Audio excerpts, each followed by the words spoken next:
Assalamualaikum warahmatullahi wabarakatuh. Selamat sejahtera. Pertama-tama, marilah kita panjatkan puji dan rasa syukur atas kehadirat Allah Subhanahu wa Ta'ala karena telah memberikan rahmat sehingga kita bisa presentasi. Perkenalkan, saya Irfamea Anggia Rahab yang akan bertugas sebagai moderator dalam presentasi MK Gravitasi Magnetik dengan judul Tinjauan Metode Magnetik pada Mineral Eksplorasi. Adapun anggota kelompok saya yaitu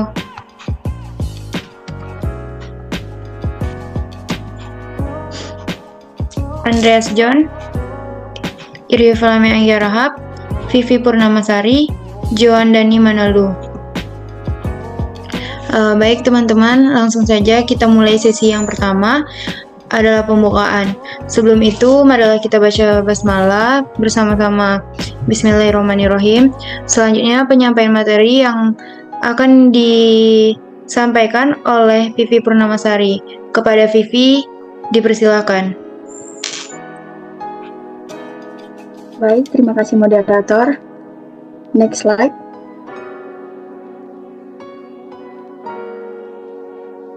Yang pertama itu adalah latar belakang. Geofisika merupakan suatu ilmu yang mengukur reflektivitas, magnetisme, gravitasi, gelombang akustik atau elastis, radioaktivitas, aliran panas, listrik, dan elektromagnetisme. Sebagian besar pengukuran dilakukan di darat atau lepas pantai, tetapi beberapa diambil dari pesawat atau satelit, dan yang lainnya dilakukan di bawah tanah bidang, lubang bor atau tambang, dan di kedalaman laut. Next.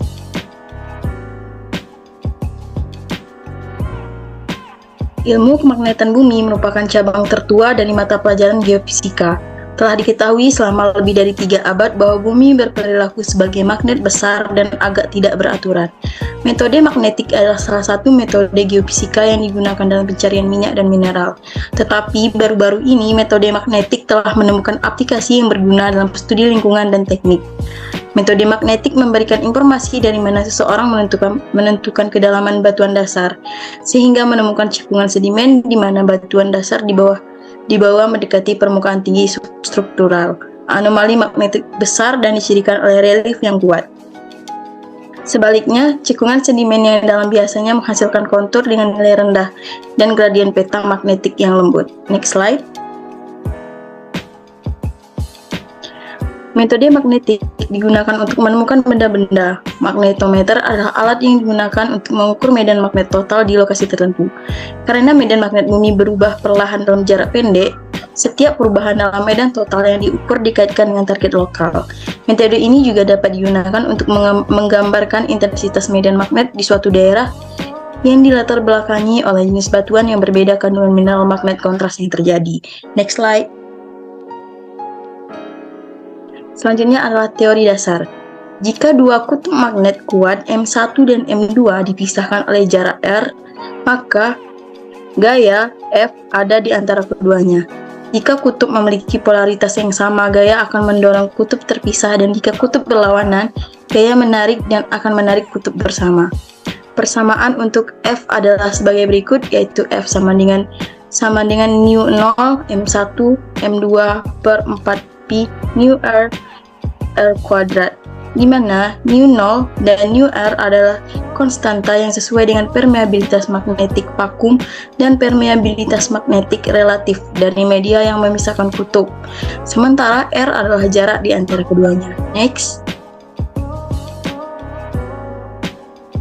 Medan magnet B akibat sebuah kutub berkekuatan M pada jarak R dari kutub didefinisikan sebagai gaya yang bekerja pada kutub positif satuan. Di titik tersebut dapat dirumuskan sebagai berikut. B sama dengan nu 0 M per 4pi nu R kuadrat. Medan magnet dapat didefinisikan dalam kaitannya dengan potensi magnet dengan cara yang mirip dengan medan gravitasi. Untuk satu kutub dengan kekuatan M, potensial magnet V pada jarak R dari kutub diberikan oleh V sama dengan nu 0 kali M per 4pi nu R. Next. Selanjutnya adalah satuan magnetik. Garis flux magnet antara dua kutub persatuan luas adalah kerapatan flux B. dan diukur dalam Weber per M2 sama dengan Tesla. B yang juga disebut induksi magnetik adalah besaran vektor. Penggunaan Tesla terlalu besar untuk praktis dalam pekerjaan geofisika, sehingga digunakan subunit yang disebut nanotesla. 1 nanotesla sama dengan 10 pangkat minus 5 Tesla, di mana 1 nanotesla secara numerik setara dengan 1 gamma dalam satuan CGS. 1 nanotesla setara dengan 10 pangkat minus 5 Gauss. Medan magnet juga dapat didefinisikan dalam istilah medan gaya yang dihasilkan oleh arus listrik. Kekuatan medan magnet H didefinisikan mengikuti hukum Biot-Savart sebagai kekuatan medan di seluruh loop kawat R yang melaluinya arus I mengalir sehingga H sama dengan I per 2. Rasio kerapatan flux B terhadap kekuatan medan magnetisasi H adalah konstanta yang disebut permeabilitas magnetik absolut atau nu R. Next. Medan magnetik bumi. Medan geomagnetik di atau dekat permukaan bumi sebagian besar berasal dari inti luar bumi. Medan geomagnetik dapat dijelaskan dalam hal deklinasi, inklinasi I, dan vektor gaya total F. Komponen vertikal dari intensitas medan magnet bumi bervariasi dengan garis lintang, dari minimum sekitar 3000 nanotesla pada medan magnet ekuator menjadi 60.000 nanotesla di kutub magnet. Baik, terima kasih. Saya kembalikan kepada moderator. Baik, terima kasih atas pemaparan materinya. Selanjutnya akan disampaikan oleh saya sendiri. Sifat magnetik batuan dan mineral. Adanya mineral magnetik pada batuan menyebabkan adanya mineral magnetik pada batuan menyebabkan distorsi pada medan magnet bumi. Medan induksi dapat menambah medan bumi dan menyebabkan anomali tinggi. Magnetisasi merupakan fungsi lokasi dan bervariasi dari titik ke titik. Semua bahan dapat diklasifikasikan berdasarkan sifat magnetik menjadi diamagnetisme, paramagnetisme, ferromagnetisme, antiferromagnetisme, dan ferimagnetisme. Magnetisasi terinduksi adalah fenomena di mana suatu bahan memperoleh magnetisasi ketika ditempatkan dalam medan magnet dalam arah medan. Oleh karena itu, bahan magnet di medan bumi memperoleh magnetisasi induksi ke arah bumi. Intensitas magnetisasi terinduksi J diukur dalam A per M. Didefinisikan sebagai momen dipol M per satuan volume V. Bahan dan sama dengan hasil kali kerentanan magnetik, volume K, dan kekuatan medan bumi. Intensitas magnetisasi yang diinduksi sebanding dengan kekuatan gaya magnetisasi H, diukur dalam A per M dari medan penginduksi. Magnetisasi remanen seringkali lebih dominan di batuan beku. Magnetisasi remanen ini berkontribusi pada magnetisasi total batuan baik dalam amplitude maupun arah. Magnetisasi remanen bergantung pada sifat metalurgi dan sejarah termal, mekanik, dan magnetik dari benda magnet, dan tidak tergantung pada bidang yang diukur. Batuan sering dimagnetisasi terbalik sehingga pengukuran magnetisasi remanen batuan atau benda magnet yang dapat diakses merupakan batuan yang cocok untuk interpretasi. Penyebab magnetisasi remanen sangat banyak. Yang utamanya adalah sebagai berikut: magnetisasi termoremanen, magnetisasi detrital, magnetisasi remanen kimia, magnetisasi remanen isotermal, dan magnetisasi remanen kental. Next. Geofisika eksplorasi adalah aplikasi praktis dari metode fisik seperti seismik, gravitasi, dan magnetik, listrik, dan elektromagnetik untuk mengukur sifat fisik batuan dan khususnya untuk mendeteksi perbedaan fisik terukur antara batuan yang mengandung endapan biji atau hidrokarbon dan yang tidak mengandung endapan biji atau hidrokarbon. Survei magnetik. Pengukuran magnetik tanah biasanya dilakukan dengan instrumen portable pada interval reguler sepanjang kurang lebih garis lurus dan paralel yang menutupi area survei. Seringkali interval antara lokasi pengukuran atau stasiun sepanjang garis lebih kecil dari jarak antar garis. Hal yang terpenting adalah membangun stasiun pangkalan lokal di area yang jauh dari target magnetik yang dicurigai dan di mana gradien medan lokal relatif datar.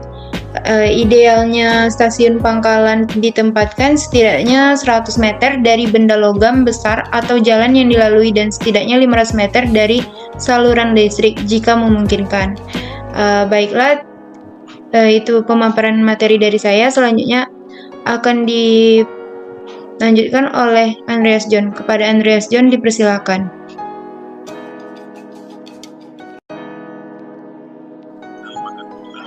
Baik, terima kasih. Eksplorasi mineral, survei magnetometrik dapat digunakan untuk menentukan anomali magnetik yang mewakili biji dalam kurung deteksi langsung atau dalam beberapa kasus mengukur terkait dengan deposit biji dalam kurung deteksi tidak langsung atau inferensial. Next.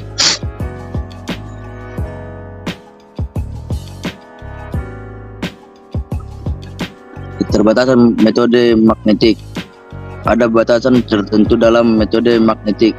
Salah satu batasan adalah masalah gangguan atau noise di daerah-daerah tertentu. Bangunan buatan manusia dibangun menggunakan bahan besi seperti baja berdampak buruk pada kualitas data.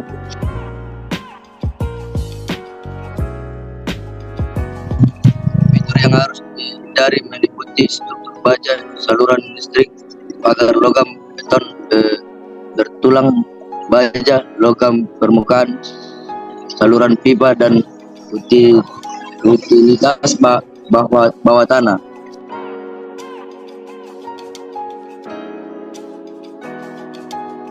Sistem posisi dalam produksi peta observasi magnetometer udara, lokasi jalur penerbangan yang membantu mengkoreksikan pembacaan setiap saat dengan posisi di darat sangat diperlukan untuk mempertahankan detail rekaman sensitivitas tinggi. Kontrol pesawat dan posisinya harus sangat cepat. Banyak survei magnetik udara sebelumnya di darat diposisikan oleh fotografi udara yang tersedia dari pemetaan foto sebelumnya. Jalur penerbangan sekarang umumnya diposisikan oleh salah satu dari beberapa lokasi elektronik sistem. Beberapa dari sistem tersebut diperlukan saat terbang di atas air atau untuk area di mana pemetaan foto tidak tersedia. Beberapa sistem ini adalah radar Shoran, sistem frekuensi radio, sistem navigasi Doppler, dan sistem penentuan posisi global.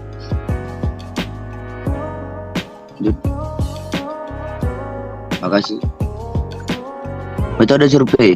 Survei magnetik biasanya melibatkan pengumpulan informasi awal yang menentukan cara kerja survei yang akan dilakukan. Informasi awal tersebut meliputi informasi topografi, geologi, dan mineralogi di wilayah yang bersangkutan. Secara umum ada 3 jenis survei magnetik: survei tanah, survei aeronautik atau lintas udara, dan survei laut. Terima kasih. Saya kembalikan kepada moderator. Baik, terima kasih Andreas John atas pemaparan materinya. Pemaparan materi selanjutnya akan disampaikan oleh John Dani Manalu. Kepada John Dani dipersilakan. Baik, terima kasih kepada moderator. Selanjutnya ialah distorsi. Baja dan logam besi lainnya di sekitar magnetometer dapat mendistorsi data. Benda-benda tersebut harus dilepas saat mengoperasikan unit. Jarak kompas harus lebih dari 3 meter dari magnetometer saat mengukur medan. Selanjutnya adalah melumpuhkan magnetometer dan melakukan pembacaan saat operator bergerak di sekitar sensor. Jika pembacaan tidak berubah lebih dari 1 atau 2 NT, maka operator bersih secara magnetis. Next.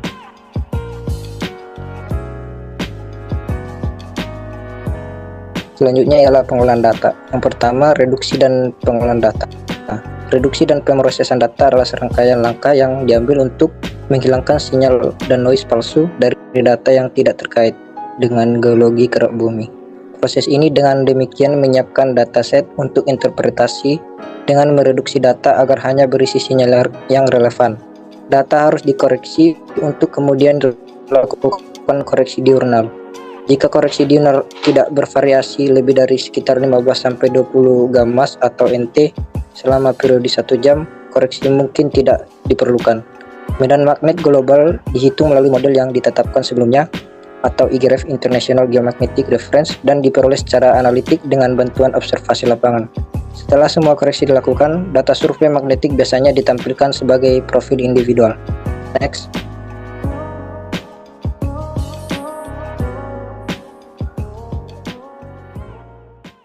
Ialah griding.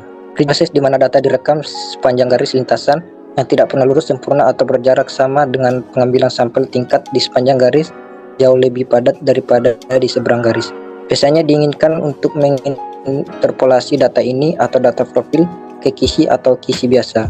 Hal ini memungkinkan algoritma lebih lanjut dan teknik pemrosesan gambar untuk diterapkan pada data proses. Next. Yang ketiga, penyajian data dan hasil. Meskipun pasca pemrosesan dan peningkatan adalah langkah logis, akan lebih mudah untuk membahas teknik presentasi terlebih dahulu. Ada beberapa metode penyajian data magnetik, baik pra dan pasca peningkatan. Beberapa metode tersebut dirangkum di bawah ini. Itu yang pertama, profil bertumpuk adalah peta berbasis garis, di mana semua baris data diplot sebagai profil gaya grafik XY. Kedua, pada peta kontur secara tradisional menjadi cara yang populer untuk menjadikan data grid. Yang ketiga, gambar adalah gaya presentasi yang paling umum saat ini. Gambar pada dasarnya adalah presentasi di mana masing-masing piksel dalam gambar diberi kode warna atau tingkat abu-abu menurut beberapa atribut dari data grid yang sedang dicitrakan. Yang keempat, plot bipol adalah bentuk presentasi lebih lanjut yang memiliki aplikasi khusus yang relevan dalam studi rizolit karena kemampuannya untuk menyelesaikan detail halus. Next.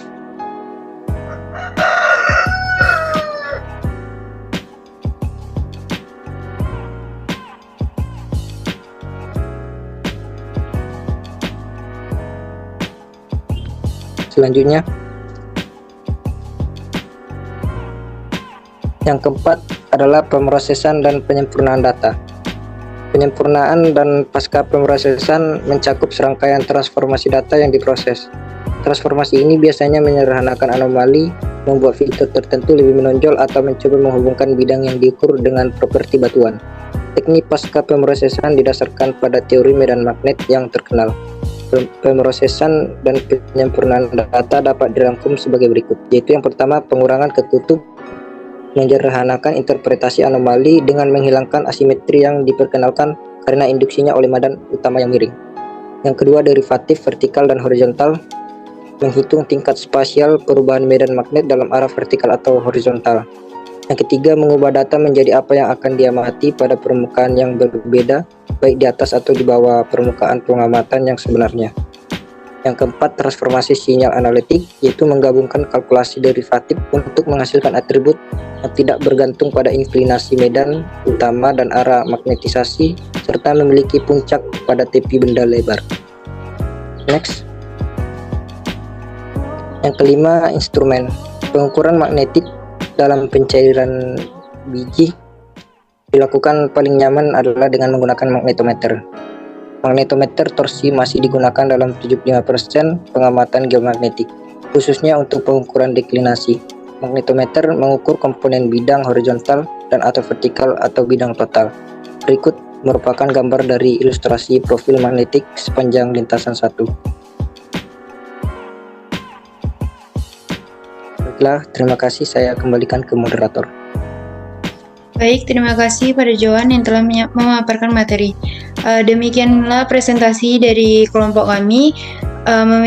Kami meminta maaf atas kekurangan dalam penyampaian materi. Saya akhiri, wassalamualaikum warahmatullahi wabarakatuh.